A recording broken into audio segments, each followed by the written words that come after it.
Michael Jordan and Scottie Pippen were the ultimate NBA tag team. Jordan was a scoring beast, a nightmare for opponents, and even threw punches at his own teammates, except Pippen.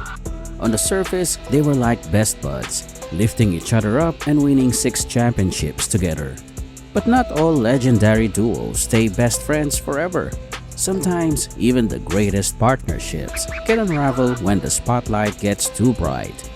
Let's dive into the messy drama behind their epic, yet complicated friendship. Imagine a basketball duo so iconic they could have been the subject of a movie titled Batman and Robin: The Championship Years.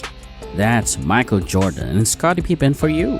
They were like peanut butter and jelly, a perfect match that led the Chicago Bulls to 6 NBA championships. But as it often happens in showbiz and sports, the behind-the-scenes drama was a lot messier than the on-court magic. When Michael Jordan entered the Basketball Hall of Fame in 2009, he dropped a heartfelt thank you to Scottie Pippen, his ride or die on the court. Fast forward to the next year, and Michael himself was on stage, presenting Scottie as he joined him in the Hall of Fame. It was like a bromance in front of millions. Everything seemed rosy until the 2018 LeBron versus Jordan debate. Pippen, ever the loyal sidekick, declared he'd always pick Jordan over LeBron. It was like he was making a forever and always vow. This was during the peak of their seemingly happy relationship. Despite Jordan's reputation for being a tough teammate, he once punched Steve Kerr in the face, which is a bit more intense than just a tough practice session.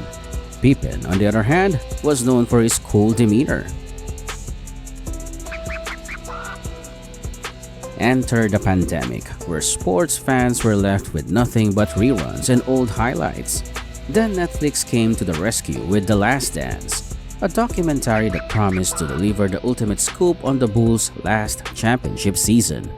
The world watched eagerly, and while the doc was a hit, it had a plot twist. It wasn't just about basketball, it was about glorifying Michael Jordan. While The Last Dance entertained and gave fans a nostalgic look at the Bulls' glory days, it also highlighted Jordan's brilliance while leaving his teammates in the shadows. The documentary made it seem like Jordan was the whole show, and his teammates were just supporting actors. It was as if the film had one main character, Michael Jordan, the superstar. The roles of Steve Kerr, Horace Grant, and even Scottie Pippen were reduced to mere footnotes. Scottie Pippen, who had been a pillar of the Bulls' success, didn't appreciate this one-sided portrayal. He felt like he was cast in the background of his own story. The documentary touched on his ruptured ankle tendon and his contract struggles, but it did little to explain his crucial role in the Bulls' victories. So, while fans were raving about Jordan's greatness, Pippen was left feeling like the sidekick who got overshadowed in his own saga. When The Last Dance dropped, it was like the ultimate fan service for Michael Jordan. But instead of a heartwarming tribute, it felt like a solo concert where Scottie Pippen was the opening act who didn't get a single encore. The documentary was supposed to celebrate Jordan's greatness, but it made Pippen look like a secondary character in his own story.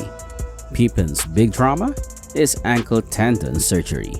The doc portrayed him as being a bit selfish for delaying surgery, but it didn't mention that he was playing under a tiny contract, while Jordan was swimming in cash. Imagine working your tail off while your co-worker gets a giant bonus. Yeah, that's how Pippen felt. The Last Dance was like a Jordan highlight reel with a side of Pippen. It glossed over the fact that Steve Kerr was hitting threes like he was shooting at a beach ball, and Horace Grant was playing defense like he had a personal vendetta against every opposing player. Tony Kukoc, the European sensation, barely got a mention, and Luke Longley was practically invisible. The doc focused on Jordan dragging Dennis Rodman out of a hotel room rather than showcasing how crucial these guys were. Pippen wasn't just sitting around stewing in silence. He took his grievances public, and boy, did he let loose. In 2021, his book Unguarded was like a fireworks show of criticisms. He wasn't just criticizing Jordan, he was throwing shade with a capital S.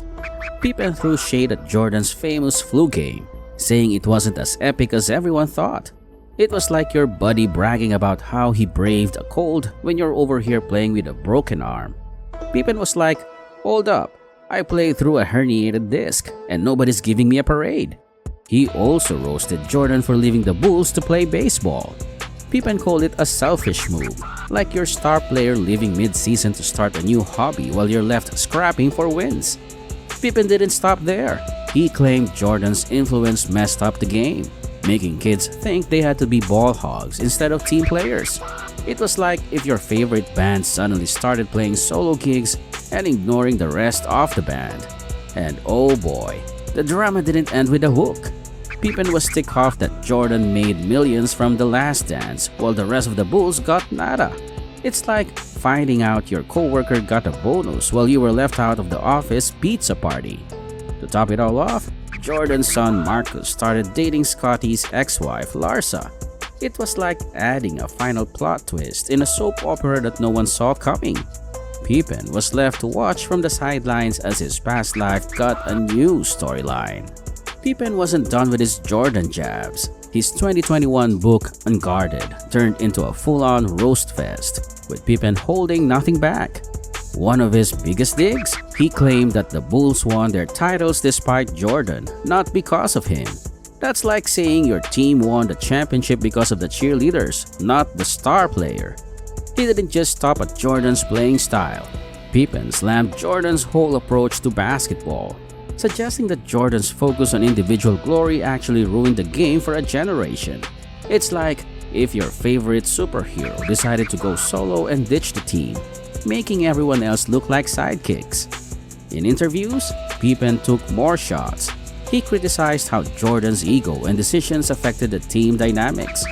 Pippen felt Jordan's behavior and fame shifted the spotlight away from the team's collective efforts. It was as if Jordan's highlight reel had overshadowed the Bulls' real story, a story where teamwork was key, not just Jordan's clutch shots. As if things weren't messy enough, the fallout from Pippen's critics took a dramatic turn. Jordan stayed silent, letting Pippen's barbs fly without a single public word in response. It was like watching a silent film where one character throws all the shade and the other just sits there, unbothered. Pippen's rants didn't just stir the pot, they turned it into a full-on stew of drama. By 2022, things got even messier when Marcus Jordan, Michael's son, started dating Scottie Pippen's ex-wife Larsa. Talk about a plot twist. It was like your ex's new partner shows up at your family reunion. The public spectacle of this new relationship didn't help heal old wounds. It felt like Jordan was rubbing salt in the wound, and Pippen's frustration seemed like it would never cool down. Pippen's complaints about Jordan and the documentary were constantly in the spotlight, and every new twist felt like adding fuel to a fire that wouldn't die out. The once unbreakable bond between Jordan and Pippen was now a tangled mess of resentment and public drama. What was once a legendary partnership was now a saga of conflict, misunderstandings, and awkward family dynamics. The beef between Pippen and Jordan went from a sports rivalry to a personal drama, with no end in sight. That's it for the Jordan and Pippen story. From winning together to falling out, it's been quite a ride. If you enjoyed this video, give it a thumbs up, subscribe, and turn on notifications so you don't miss out. Share your thoughts in the comments, and see you in the next video.